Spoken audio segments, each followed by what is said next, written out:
어느 요양원 침대 옆 탁자 위에는 낡은 노트 한 권이 놓여 있었습니다. 표지에는 삐뚤한 글씨로 정순의 하루라고 적혀 있었죠.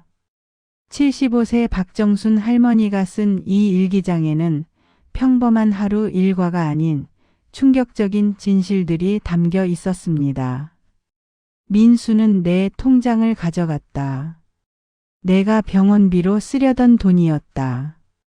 평생 자식들을 위해 헌신했던 어머니는 왜 이런 일기를 써야 했을까요?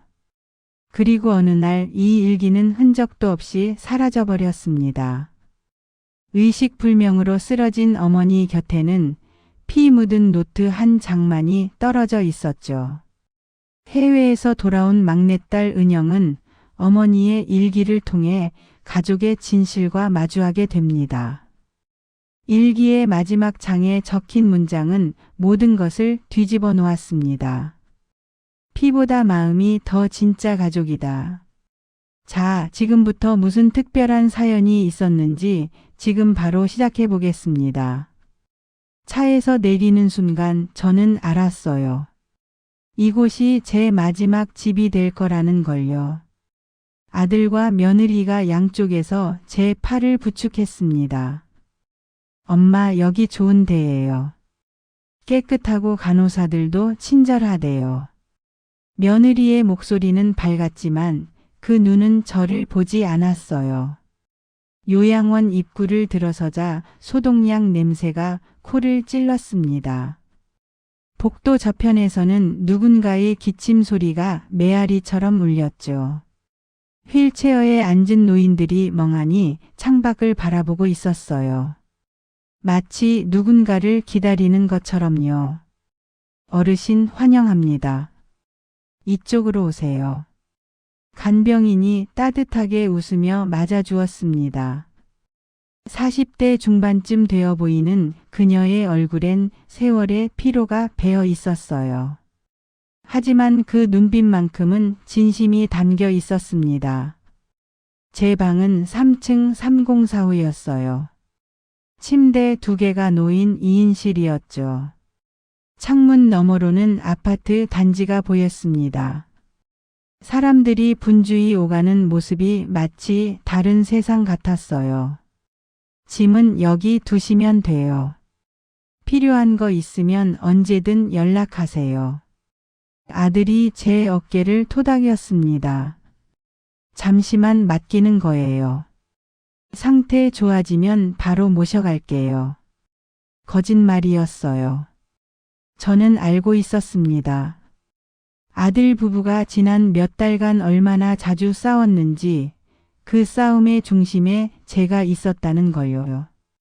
엄마 때문에 우리 인생이 없어. 언제까지 이렇게 살아야 돼? 며느리의 울부짖음이 아직도 귓가에 생생했습니다. 밤이 되자 저는 짐 속에서 낡은 노트 한 권을 꺼냈어요. 딸이 어렸을 때 쓰다 남긴 공책이었죠. 표지에는 귀여운 토끼 그림이 그려져 있었습니다. 떨리는 손으로 펜을 잡았어요. 그리고 첫 줄을 썼습니다. 오늘은 나를 버린 날이다. 글자가 흐릿하게 번졌어요. 눈물이었는지 손이 떨려서였는지 구분이 안 갔습니다. 창밖으로 자동차 한 대가 떠나가는 게 보였어요. 아들의 차였을까요? 빨간 후미등이 점점 작아지더니 어둠 속으로 사라졌습니다. 저도 그렇게 사라지는 걸까요? 옆 침대에 누운 할머니가 잠꼬대를 했어요. 가지마, 가지마. 저는 이불을 턱까지 끌어올리고 눈을 감았습니다. 그날 밤 일기에 한 줄을 더 적었어요. 사람은 늙는 게 아니라 버려지는 거다. 아침 식사 시간 간호사의 조용한 목소리가 식당을 스쳤습니다. 205 김어르신 돌아가셨어요. 노인들은 아무렇지 않게 죽을 먹었어요. 누군가의 죽음이 일상이 된 곳, 그것이 바로 요양원이었습니다. 저는 숟가락을 들다 말고 멈췄어요. 이공우 어제 복도에서 마주쳤던 그 할머니였습니다. 날씨 좋네요라고 인사했던 분이요. 처음이세요? 옆자리에 앉은 남자 어르신이 조용히 말을 걸었습니다. 70대 후반쯤 되어 보이는 그분은 단정한 옷차림에 안경을 쓰고 계셨어요. 익숙해지실 겁니다. 이곳에선 죽음도 일상이거든요. 40년간 고등학교에서 국어를 가르쳤던 선생님이셨어요. 자식들은 안 오시나요? 제 질문에 그분은 씁쓸하게 웃었어요. 가족은 안 오는 게 덜 아픕니다. 오면 또 상처만 남거든요. 가슴에 꽂히는 말이었습니다. 저도 아들이 오지 않기를 바라는 제 마음이 이해됐어요. 아들의 방문은 위안이 아니라 확인이었으니까요. 아, 나는 정말 버려졌구나라는 확인 말이죠. 그날 저녁 식당에서 소동이 벌어졌습니다. 50대로 보이는 남자가 노모를 향해 소리를 질렀어요. 엄마, 대체 왜 이러세요? 여기 오기 싫으면 진작에 말을 하시던가. 나는 집에 가고 싶다고 했잖아. 할머니의 떨리는 목소리였습니다. 집에는 아무도 없다니까요. 우리 다 일하러 나가는데 혼자 어떻게 계세요? 실랑이는 한참 이어졌고 결국 그 아들은 화를 사귀지 못한 채 나가버렸습니다. 할머니는 그 자리에 주저앉아 울기만 했어요. 저는 그 모습을 보며 제 가족을 떠올렸습니다. 아들, 며느리, 그리고 5년째 연락이 끊긴 막내딸까지요. 미국에서 성공했다는 소식만 들었을 뿐 목소리 한 번 들어본 적이 없습니다. 제가 아픈 것도 모를 거예요. 아니, 알아도 모른 척 할지도 모르죠. 그날 밤 일기에 적었습니다. 가족이란 이름은 남아도 그 마음은 이미 떠났구나. 나는 이제 이곳 사람들과 함께 조용히 잊혀가겠지. 그것도 나쁘지 않다. 아프지 않으니까. 잉크 위로 눈물이 떨어져 글자가 번졌어요. 저는 서둘러 노트를 덮었습니다. 택시에서 내릴 때부터 가슴이 두근거렸습니다. 5년 만에 형을 만나러 가는 길이었어요. 공항에서 바로 형의 집으로 향했죠. 초인종을 누르자 며느리가 문을 열었습니다. 은영아, 왔어?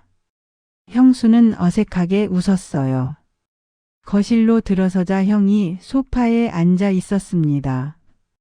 은영아, 오빠. 서먹한 인사가 오갔습니다.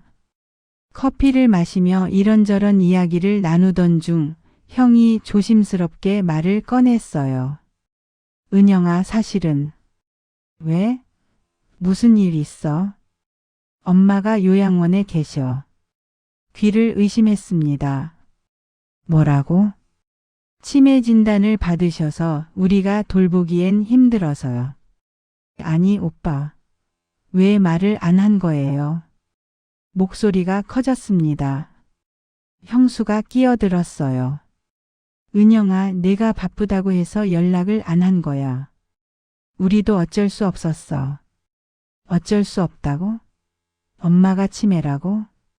불과 5년 전만 해도 정정하셨던 어머니였는데 믿을 수가 없었어요. 주소 알려줘. 지금 당장 갈게. 형은 난처한 표정을 지었지만 결국 요양원 주소를 알려줬습니다. 저는 곧바로 택시를 타고 그곳으로 향했어요. 3045 문을 열었을 때 창가에 앉아 계신 어머니의 뒷모습이 보였습니다. 훨씬 작아지신 것 같았어요. 등이 굽고 머리는 새하얗게 새어 있었죠. 어머니. 목소리가 떨렸습니다. 어머니는 천천히 고개를 돌렸어요. 그 얼굴엔 주름이 깊게 패여 있었고 눈빛은 흐릿했습니다. 누구세요? 가슴이 무너져 내렸습니다. 저를 알아보지 못하시는 거예요. 저예요, 은영이. 막내딸. 한참을 바라보시던 어머니의 눈에 천천히 빛이 들어왔습니다. 그리고 떨리는 손으로 제 손을 잡으셨어요.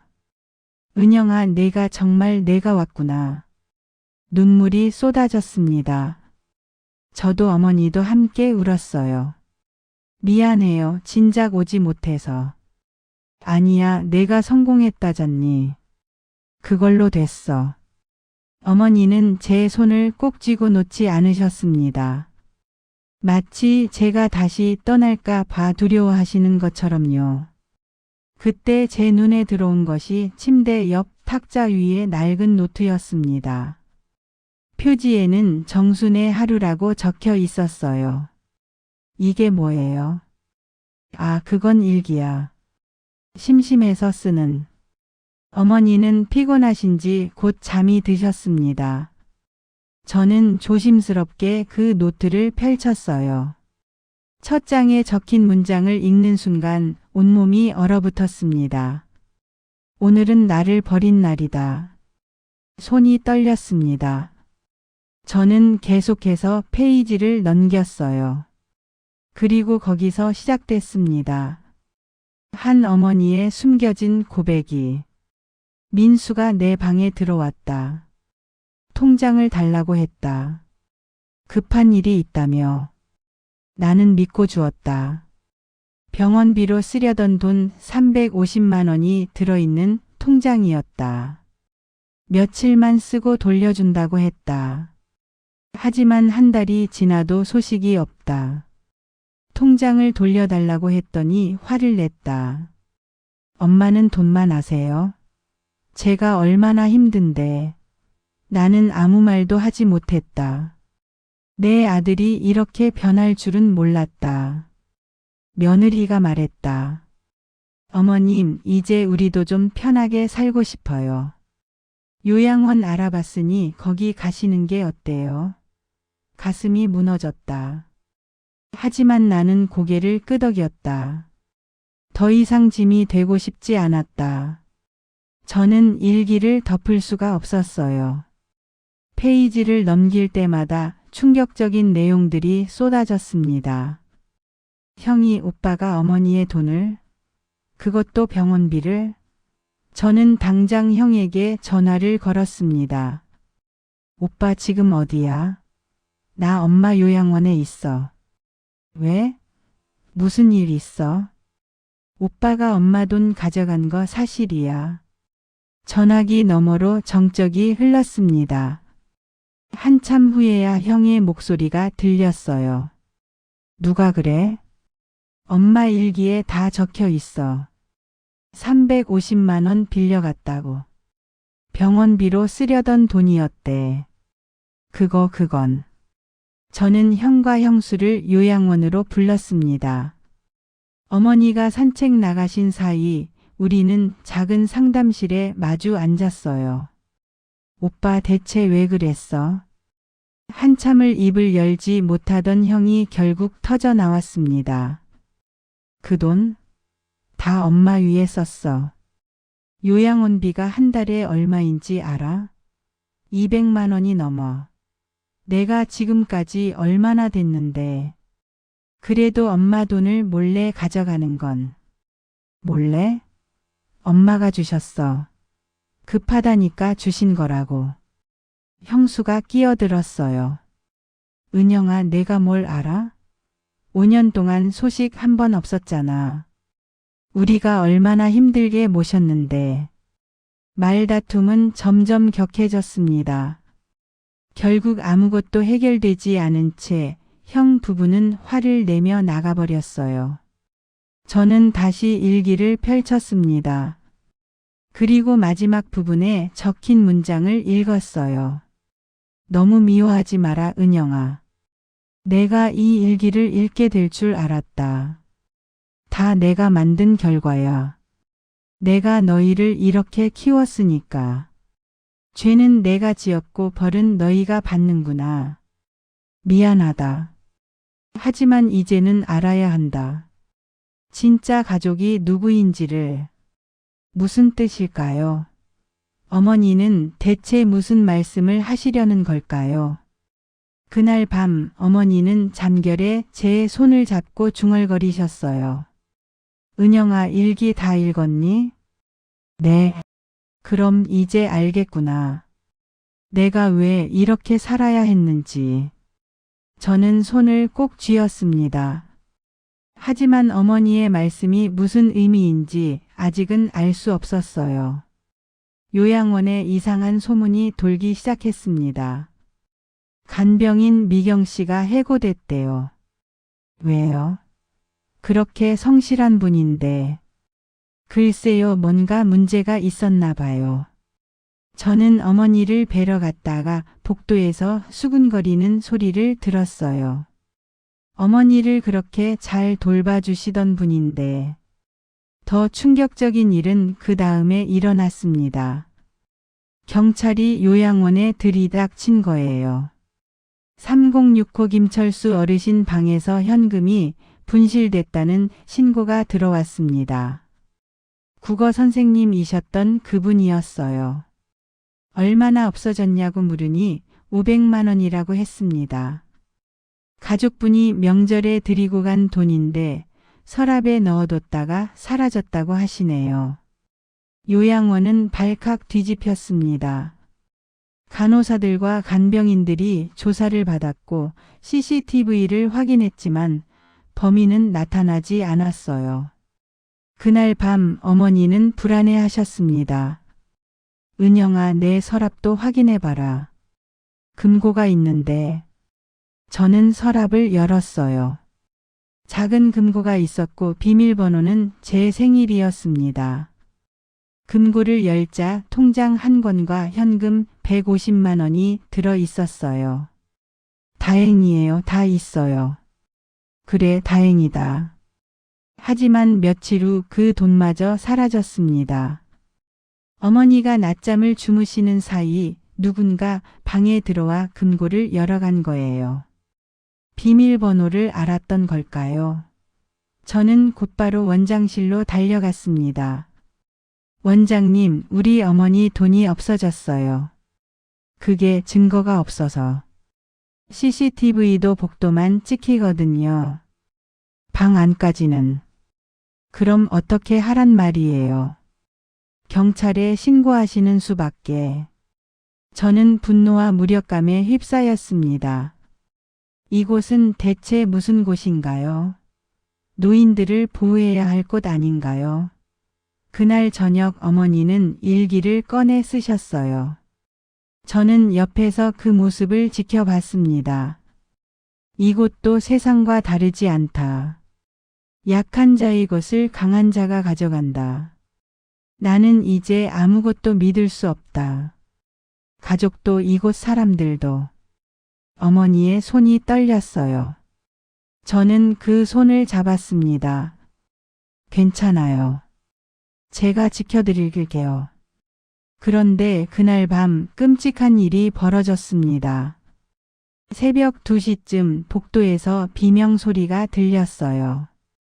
저는 잠에서 깨어 뛰쳐나갔습니다.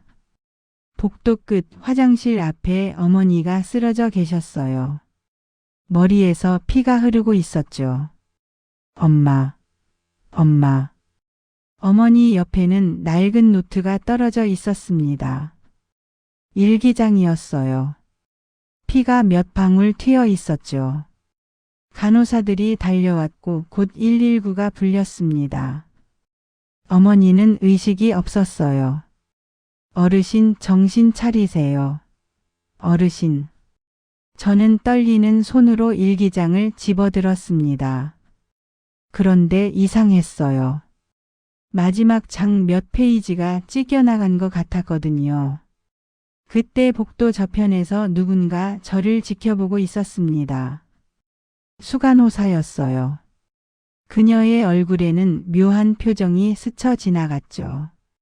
구급차 사이렌 소리가 요양원을 뒤흔들었습니다. 어머니는 혼수 상태로 중환자실에 입원하셨습니다. 머리를 심하게 부딪히셨습니다. 두개골 골절은 아니지만 뇌출혈이 있어서 깨어나실지는 아직 의사의 말에 저는 어머니의 손을 잡고 눈물을 흘렸습니다. 대체 무슨 일이 일어난 걸까요? 어머니는 왜 새벽에 화장실에 가시다가 쓰러지신 걸까요? 병원에서 이틀을 보낸 후 저는 다시 요양원으로 갔습니다. 어머니의 짐을 정리하고 사건의 진상을 밝혀야 했으니까요. 3045에 들어서자 방은 텅 비어 있었습니다. 침대는 정리되어 있었고 개인 물품들은 큰 박스에 담겨 있었어요. 저는 서둘러 박스를 뒤졌습니다. 일기장을 찾아야 했어요. 그 안에 뭔가 단서가 있을 것 같았거든요. 하지만 아무리 찾아도 일기장은 없었습니다. 이상하네, 분명 여기 있었는데. 저는 간호사실로 갔습니다. 저기요, 우리 어머니 일기장 못 보셨어요? 낡은 노트요. 아니요, 못 봤는데요. 짐 정리할 때도 없었어요. 그럴 리가 없어요. 쓰러지실 때 바로 옆에 있었거든요. 그건 119에서 가져갔을 수도 있고. 저는 바로 119 구급대에 전화했지만 그들도 그런 물건은 없다고 했습니다. 누군가 가져간 겁니다. 어머니가 쓰러진 그 순간에 저는 국어 선생님이셨던 분을 찾아갔어요. 306호 문을 두드리자 조심스럽게 문을 열었습니다. 은영 씨, 어르신 상태가 어떻습니까? 혼수 상태세요. 혹시 그날 밤에 이상한 거 못 보셨어요? 한참을 망설이더니 나지막이 대답했습니다. 내 방에서 소리가 들렸습니다. 누군가 복도를 서두르는 발소리요. 그리고 문 여닫는 소리. 몇 시쯤이었어요? 새벽 2시 조금 전, 어르신이 쓰러지시기 직전이었죠. 누군지 보셨어요? 고개를 저었습니다. 문틈으로 살짝 봤는데 간호사복을 입은 것 같았습니다. 하지만 확실하지는 않아요. 제 가슴이 철렁 내려앉았어요. 간호사복을 입은 누군가, 그렇다면 요양원 내부 사람이란 말인가요? 혹시 수간호사 윤소연이라고 아세요? 표정이 굳었습니다. 그 사람 조심하세요. 이곳에서 오래 일했지만 평판이 그리 좋지 않습니다. 무슨 뜻이에요? 말은 못하겠습니다. 하지만 주변을 살피더니 속삭였어요. 그 사람 손을 거친 어르신들이 자주 다치십니다. 우연이라기엔. 그때 복도에서 발소리가 들렸습니다. 수간호사 윤소연이 지나가고 있었어요. 그녀는 우리를 힐끗 보더니 차갑게 미소 지었습니다. 저는 소름이 돋았어요. 그날 저녁 저는 요양원 원장을 찾아갔습니다. 원장님, 윤소연 수간호사에 대해 조사해 주실 수 있나요? 제 어머니 사건과 관련이 난색을 표했어요. 은영 씨, 증거가 없으면 곤란합니다.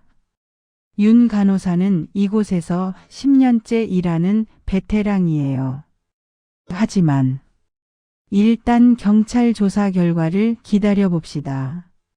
섣불리 의심하는 건 저는 더 이상 말할 수 없었습니다. 이곳의 벽은 생각보다 높았어요. 그날 밤 저는 병원으로 돌아가 어머니 곁을 지켰습니다. 인공호흡기 소리만이 정막을 채웠죠. 일기장 어디 있어요? 뭘 쓰려고 했는지 알아야 해요. 그때 어머니의 손가락이 살짝 움직였습니다. 들리세요? 하지만 그뿐이었어요. 어머니는 다시 깊은 잠속으로 빠져들었습니다. 저는 주머니에서 그날 주운 일기장 조각을 꺼냈어요. 찢겨진 페이지 하나였는데 거기엔 이렇게 적혀 있었습니다. 진실은 그 노트에 있다. 김노인에게. 대체 무슨 의미일까요? 며칠 후 기적처럼 어머니가 의식을 회복하셨습니다. 저는 어머니의 손을 꼭 잡았어요. 어머니는 눈을 천천히 뜨시더니 저를 보셨습니다. 은영아, 괜찮으세요? 병원에 계세요. 힘겹게 고개를 끄덕이셨습니다. 그리고 제 손을 잡아당기며 속삭이셨어요. 일기 찾아야 해. 없어졌어요.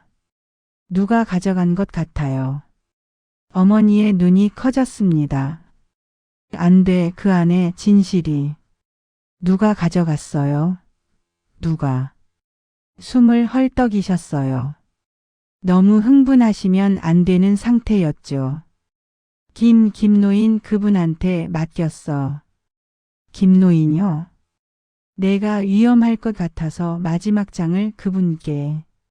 저는 바로 요양원으로 달려갔습니다.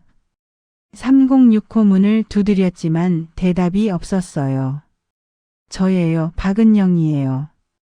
한참을 기다렸지만 아무 소리도 들리지 않았습니다. 불안한 마음에 간호사실로 갔어요. 김철수 어르신 계세요? 아, 김 어르신이요? 어제 퇴원하셨어요. 뭐라고요? 퇴원을? 네, 아들분이 모시러 오셔서 갑자기 결정하신 거라. 저는 다급해졌습니다. 연락처 좀 알 수 있을까요? 그건 개인정보라. 제발요. 우리 어머니 일과 관련이 있어요. 간호사는 난처해하다가 원장에게 물어본 후 연락처를 알려줬습니다. 저는 바로 전화를 걸었어요. 하지만 꺼져 있었습니다. 이상해, 왜 갑자기? 그때 간호사가 얘기했습니다. 아, 그런데 김 어르신이 뭔가 두고 가셨어요. 은영 씨 앞으로 맡기고 가셨는데. 뭔데요? 간호사는 서랍에서 노란 봉투 하나를 꺼냈습니다. 봉투에는 박은영님께라고 적혀 있었어요. 저는 떨리는 손으로 봉투를 열었습니다. 안에는 일기장에 찢겨진 페이지 몇 장과 편지 한 통이 들어 있었어요. 편지를 먼저 읽었습니다. 은영 씨, 당신 어머니는 훌륭한 분이십니다. 이 일기의 마지막 장을 제게 맡기시면서 말씀하셨죠. 내가 무슨 일을 당하면 이걸 은영이에게 전해달라고. 저는 그 약속을 지킵니다. 하지만 저도 이곳이 더 이상 안전하지 않아 떠납니다. 부디 진실을 밝혀주세요. 김철수. 저는 서둘러 일기 페이지를 펼쳤어요. 어머니의 떨리는 글씨가 적혀 있었습니다. 나는 곧 위험에 처할 것 같다. 윤소연이 내 금고를 노리는 걸 알았다. 어젯밤 그 사람이 내 방에 몰래 들어온 걸 봤다. 잠든 척했지만 다 봤다. 그 사람은 돈만 원하는 게 아니다. 이곳에서 많은 노인들이 그 사람 손을 거쳐갔다. 모두 사고로 처리됐지만 다음 페이지는 더욱 충격적이었습니다. 내가 숨긴 돈은 내 자식들을 위한 게 아니다. 민수는 이미 내 통장을 가져갔다. 그 돈으로 자기 빚을 갚았을 것이다. 나는 더 이상 자식들에게 기대하지 않는다. 대신 진짜 나를 돌봐준 사람을 위해 쓴다. 그 밑에는 이름이 적혀 있었습니다. 미경에게. 그 사람만이 진심으로 나를 대해줬다. 내 딸들보다 더 따뜻하게. 저는 가슴이 먹먹해졌어요. 어머니는 자식이 아닌 간병인에게 마음을 주신 거예요. 마지막 페이지에는 이렇게 적혀 있었습니다. 은영아, 내가 이걸 읽는다면 나는 아마 깨어나지 못할지도 모른다. 하지만 너는 알아야 한다. 피보다 마음이 더 진짜 가족이라는 걸. 내가 평생 잘못 산 거다. 너희를 제대로 사랑하지 못했다. 돈으로 희생으로만 사랑을 표현했다. 그래서 너희도 나를 그렇게 대하는 거겠지. 미경이만큼은 그 사람만큼은 진심이었다. 눈물이 쏟아졌습니다. 어머니의 외로움이 그 깊은 상처가 느껴졌어요. 저는 당장 미경 씨를 찾아야 했습니다. 미경 씨를 찾는 데는 며칠이 걸렸습니다. 요양원에서 해고된 후 연락이 끊겼던 그녀를 겨우 찾아낸 곳은 작은 원룸이었어요. 반지하 건물의 허름한 방이었죠. 초인종을 눌렀습니다. 미경 씨, 저 박은영이에요. 박정순 어르신 딸. 한참 후에 문이 열렸습니다. 미경 씨는 많이 야위어 있었어요. 눈가에는 다크서클이 짙었고 얼굴에는 피로가 가득했죠. 은영 씨 어떻게? 이야기 좀 나눌 수 있을까요? 망설이다가 문을 열어줬습니다. 방 안은 단출했어요. 작은 침대와 책상, 옷장 하나가 전부였습니다. 앉으세요. 차라도. 괜찮아요. 왜 해고되신 거예요? 한숨을 쉬었습니다. 원장님이 저를 의심했어요. 김철수 어르신 돈이 없어졌을 때 제가 가장 먼저 의심받았죠. 하지만 그런 분이 아니잖아요. 증거가 없었어요. CCTV에 제가 김 어르신 방에 들어가는 게 찍혔거든요. 그날 약을 드리러 갔던 건데 결국 해고당했죠. 억울하지 않으세요? 쓸쓸하게 웃었습니다. 억울하죠. 하지만 어쩌겠어요. 진짜 범인을 밝힐 수도 없고. 진짜 범인을 아세요? 잠시 망설이더니 고개를 끄덕였어요. 윤소연 수간호사예요. 저는 봤어요. 그 사람이 어르신들 방을 몰래 뒤지는 걸. 왜 말하지 않으셨어요? 증거가 없어요. 그리고 제가 말하면 누가 믿겠어요? 10년 경력의 수간호사와 1년 차 간병인 누구 말을 믿겠습니까? 저는 미경 씨의 손을 잡았습니다. 우리 어머니가 뭔가 남기셨다고 하던데. 눈에 눈물이 고였어요. 어르신이 해고되기 전날 저를 부르셨어요. 그리고 통장 하나를 주셨죠. 통장을요? 네. 미경아, 이건 내 아들 대학 등록금으로 써라. 넌 내 딸들보다 더 효녀다라고 하셨어요. 미경 씨는 울기 시작했습니다. 저는 그냥 제 일을 했을 뿐인데 어르신은 제 사정을 다 아셨어요. 고3 아들이 있다는 것, 남편 없이 혼자 키운다는 것. 얼마였어요? 500만 원이었어요. 어르신이 평생 모으신 돈 저는 받을 수 없다고 했죠. 하지만 어르신이 그러셨어요. 내 자식들은 나한테 돈만 바란다. 하지만 넌 나를 사람으로 봐줬다. 이게 내가 할 수 있는 유일한 보답이다라고. 저는 가슴이 뭉클해졌어요. 어머니가 진짜 가족을 찾으신 거였어요. 피가 아닌 마음으로. 어머니가 그 돈 받으라고 하셨으면 받으세요. 어머니의 마지막 선물이에요. 하지만 가족분들이. 저는 괜찮아요. 형한테도 말할게요. 어머니의 뜻이니까. 한참을 울었습니다. 저도 함께 울었어요. 은영 씨 어르신께 꼭 전해주세요. 제가 평생 잊지 않을 거라고. 제 아들이 대학 졸업하면 제일 먼저 어르신 산소에 인사드리러 가겠다고. 어머니 아직 살아계세요. 네? 혼수 상태지만 의식을 되찾으셨어요. 지금 회복 중이세요. 얼굴이 환해졌습니다. 정말요? 정말 깨어나셨어요? 네. 같이 가실래요? 보고 싶어 하실 거예요. 그날 저녁 저는 미경 씨와 함께 병원으로 갔습니다. 어머니는 미경 씨를 보시자마자 울음을 터뜨리셨어요. 미경아, 내가 왔구나. 어르신 죄송해요. 진작 오지 못해서. 두 사람은 손을 맞잡고 한참을 울었습니다. 저는 그 모습을 보며 깨달았어요. 진짜 가족은 피가 아니라 마음이라는 걸요. 어머니의 상태가 조금씩 좋아지는 듯 했습니다. 의사는 기적적이라고 했어요. 그 나이에 그런 부상을 입고도 회복하시다니 정말 강한 생명력이라고요. 하지만 저는 알았어요. 어머니가 살아야 할 이유를 찾으신 거예요. 미경 씨라는 진짜 딸을 만나셨으니까요.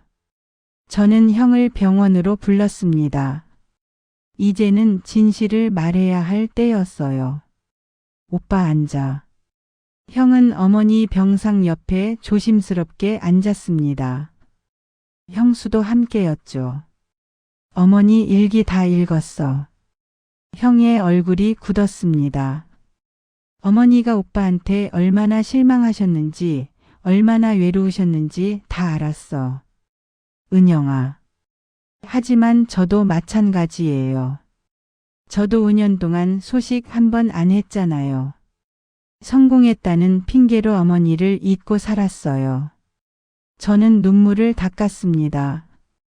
우리 모두 잘못했어. 어머니를 돈으로만, 의무로만 대했죠. 진짜 마음은 주지 않았어. 형수가 고개를 숙였습니다. 죄송해요, 은영아. 제가 너무 이기적이었어요. 형수님도 힘드셨을 거예요. 저는 알아요. 형이 울기 시작했습니다.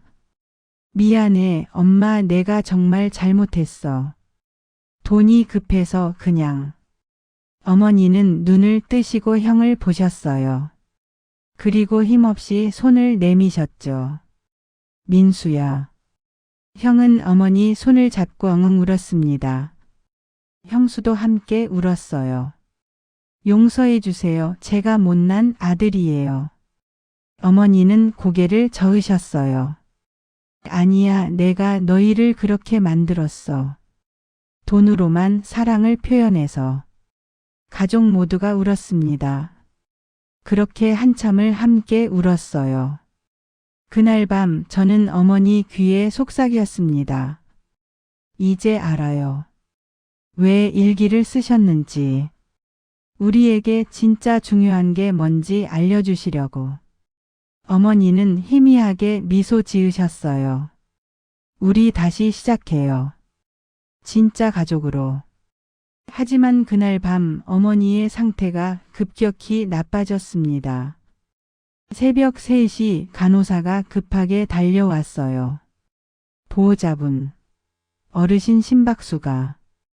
의료진이 몰려들었고 응급처치가 시작됐습니다. 저는 복도에서 기도할 수밖에 없었어요. 1시간 후 의사가 나왔습니다. 최선을 다했지만 어르신께서 너무 약하셨습니다. 이제. 아니에요.